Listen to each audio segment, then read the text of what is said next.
Why would anyone have wanted Ryan Christoffson dead? He had just won the case of his lifetime. He had been embroiled in a bitter dispute with his half-brother, but who really killed him and why? Was he killed because he had been too successful? Or was something else the reason for Ryan's unfortunate demise?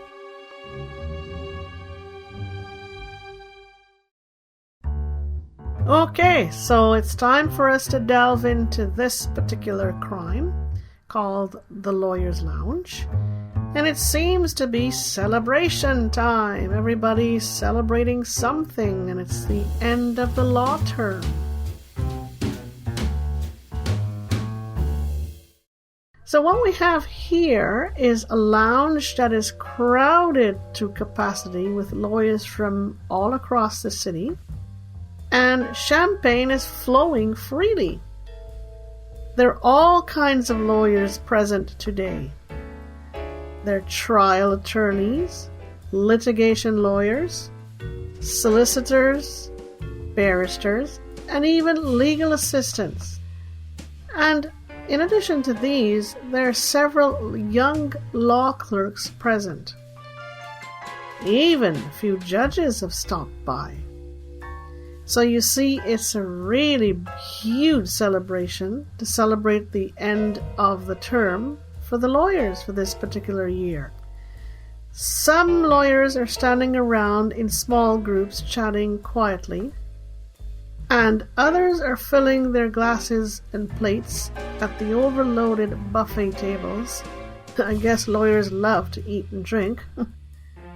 And others are sitting in comfortable armchairs conversing in hushed tones.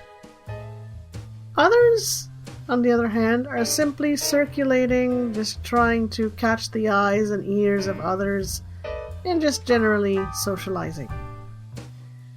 And there are a few waiters on hand offering drinks to the guests. However, no one is aware that there is a dead body lying in the men's washroom. But sometime in the evening, there is a shout, and young lawyer comes running out of the men's washroom. He's out of breath, and he blurts out that someone has been killed. 911 is called, and a crowd begins to gather outside of the doors of the men's washroom where the body has been discovered. People start to whisper in low tones. Then someone thinks they know who has been killed. When the police arrive, they proceed to push back the crowds. And shortly after this, the body has been identified. 36-year-old Ryan Christoffson has been killed. Well, according to our Dr. Shea, who always has something to say, she's projecting the following. The perfect location, as chosen by the killer, is that it was a very crowded lounge with lots of celebrating lawyers. And she says that the perfect occasion chosen by the killer is that it was the end of yet another law term, and that the victim's reason for being there was that he was celebrating a huge victory that just took place. So, this is all according to our Dr. Shea. Now, according to Chip Sanderson, our resident investigator, here's what his theories are, or thoughts are, on some of the motives. Someone had wanted Ryan dead because of his recent victory. There was a nasty family dispute presently taking place, and Ryan had inadvertently discovered a wrongdoing. My, 3 distinct motives. So let's carry on. Alright, so Chip has gone on to identify some persons of interest that we need to look at. First, there's Andrew Gareth, who wanted Ryan dead because of his recent victory, and he wanted revenge. And there was Ryan Christoffson. Sean was Ryan's brother, and he wanted him dead because of a nasty family matter. And Ian Lakatos, he wanted Ryan dead because of Ryan's recent discovery. Again, these are persons of interest. Now, let's look at the investigation again as outlined by our chip. Ryan Christoffson had been a very successful young lawyer and had recently won a very high-profile case. He had managed to put away Andrew Gareth, and Andrew had been a very well-known drug lord. And Andrew had been convicted of murdering his arch-rival Paul Carducci. The murder had taken place on the streets, and Andrew had threatened to kill Ryan in an email that he managed to have sent to Ryan through one of his associates. And this occurred just before the judgment came down, sending Andrew Gareth away to jail for a very, very long time. Now, Andrew was known for carrying out his very own hits, and he never involved anyone else in his plans. He was given 2 weeks to get his affairs in order, and at the present time he was out on supervised bail. My. One of his affairs that he wanted to take care of, and he said this to everyone, was to get rid of Ryan before he went off to jail. And he had the resources to do it too. He knew exactly how he was going to do it, and he knew where he was going to do it, and he knew when he was going to do it. Ryan was also presently involved in a bitter family dispute. His father, Zane Christoffson, had died over a year ago, and he had left the bulk of his estate to Ryan and a minor share to his brother Sean and his sister Heather. Ryan had been left very well off, but Sean was contesting the will on the following grounds. Ryan was an illegitimate son, he was Sean's younger brother, and Zane Christoffson had had Ryan with an outside lady, or a mistress. She was a lady of a different religion, and she was Catholic, while Zane was Protestant. So already you know the bitter dispute that could develop when people of different religions bear children. Now, Zane Christoffson had not discovered Ryan until about 12 years ago, when Ryan's mother told him about his son's existence, and she had done this on her dying bed. Zane had immediately taken to young Ryan and had helped him through law school. Ryan had not disappointed his dad, and the two had grown extremely close. Sean and Heather Christoffson had become extremely jealous, and they had done everything that they could to undermine this relationship. When Zane passed away, Ian Lakatos was an investigator that Ryan had used from time to time whenever he needed to have checks done on clients. Ryan had recently discovered that Ian was a very cunning and devious person. He had been blackmailing some of his own clients, and he had been having an affair with a well-known judge who was married. Judge Jacqueline Heenan was a rising star with 3 children, had met Ian Lakatos at a party, had started an affair with him, but now she wanted out. Ian was blackmailing the good judge, and he was also threatening to to publicize some very compromising photos of him and the judge. My. Now, Ryan had not been planning to attend the celebration because he had wanted to get away for a few days after his victory. He had made plans to go off to Hawaii with his girlfriend for a few days. And after court, he had gone back to his office, but his secretary had already left for the day. However, she had left him a message, and she told him in the message that it was urgent. Someone had wanted to meet Ryan at the lawyer's lounge and had asked him to hurry. It concerned his brother Sean. The caller had not left their name, and the secretary had not been able to clearly identify the gender of the voice. Ryan did not hesitate because it was his brother Sean, and his contacts had earlier told him that Sean could be in trouble. Now, Ian Lakatos had also known about Sean's imminent arrest, and it had concerned an IRS matter. My. Well, let's again look at the suspects. Andrew Gareth, he had wanted revenge over Ryan because of Ryan's recent victory, and Ryan Christoffson wanted Ryan dead because of the nasty family matter, and it was an inheritance matter, and Ian Lakatos wanted Ryan dead because of what Ryan knew. Well, according to Dr. Nicholas Gasquet, this is how Ryan died.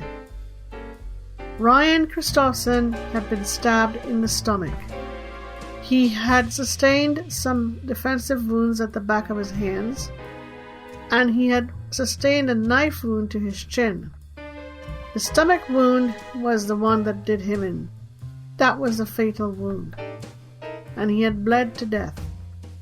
He probably died within an hour or so of his wounds. My. This is unfortunate.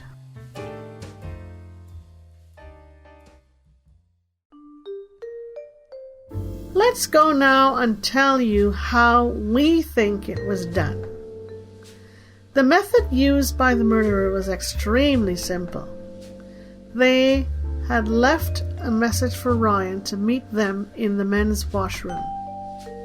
The message stated that his brother Sean had been caught in an IRS cover-up and that Sean had been arrested, and that Sean had wanted Ryan to help him. The person was supposed to give Ryan further details when he arrived at the men's washroom, because they did not want to discuss anything on the phone, and they were not sure if Ryan's phone had already been bugged. Millions of dollars were involved, and when Ryan entered the washroom, he did not see anyone at first. Ryan entered one of the cubicles, went to the bathroom, and then slowly he exited the cubicle and walked towards one of the wash basins.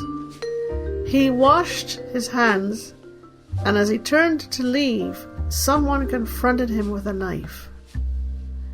Ryan was caught by surprise, did not have a chance, and he did not understand why his attacker would go to these lengths.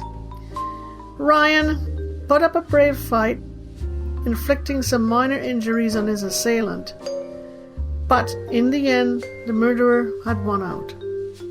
He dealt Ryan a fatal stab to the stomach and then left him there to die. Now, in his dying moment, Ryan managed to write something on the floor with his index finger in his own blood. He wrote some letters using his own blood. So before we go on, we'll give you a brief summary as what has taken place so far. First of all, it's a crowded lawyer's lounge. They're all celebrating. Champagne is flowing. Eats and drinks are plentiful. and no one is aware that there's the body of someone lying in the men's washroom.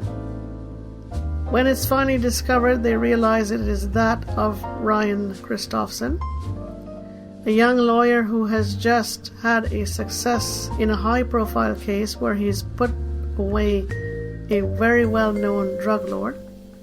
So we come to the suspects, and Ryan was there. He wasn't planning to be there to start with, but he was there because he was lured there by a message that was left at his office that someone wanted to see him because his brother Sean was in big trouble.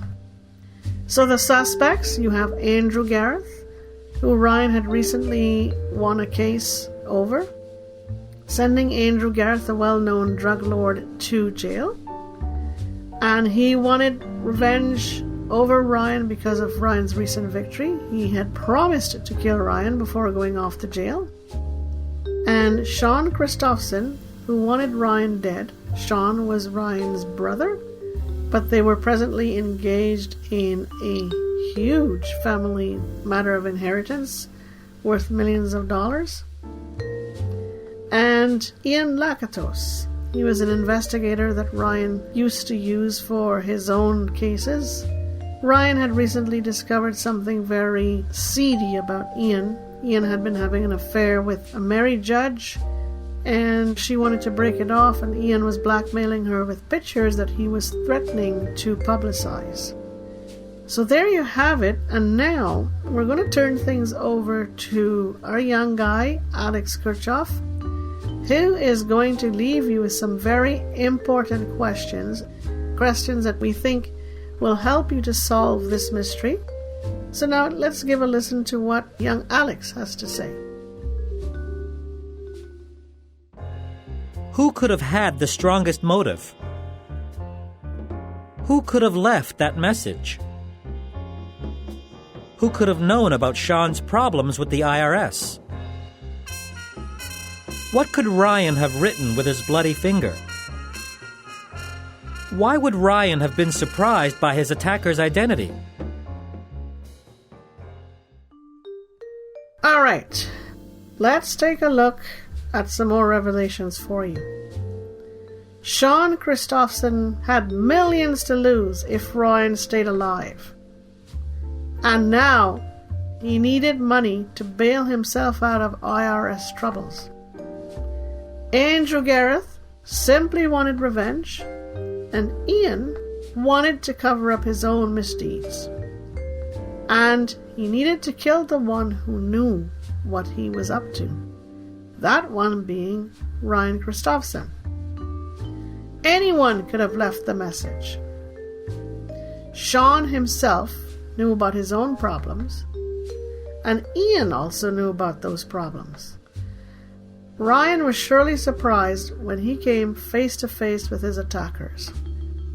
But he managed to write the name of his killer before dying.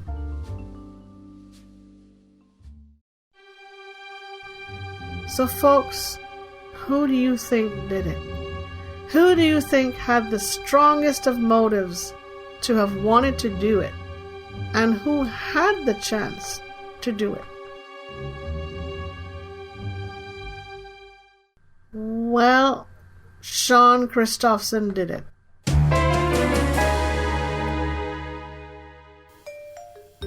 He planted a rumor about himself being in trouble with the IRS.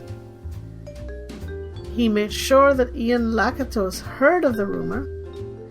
He did that so that he could try to pin the eventual murder on Ian. And he got his sister Heather to leave the message for Ryan. And she had disguised her voice.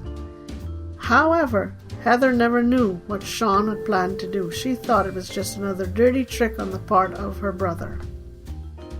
Now, Sean had gained entry to the lawyer's lounge, pretending to be Ryan, and he had shown a fake photo to the security guard.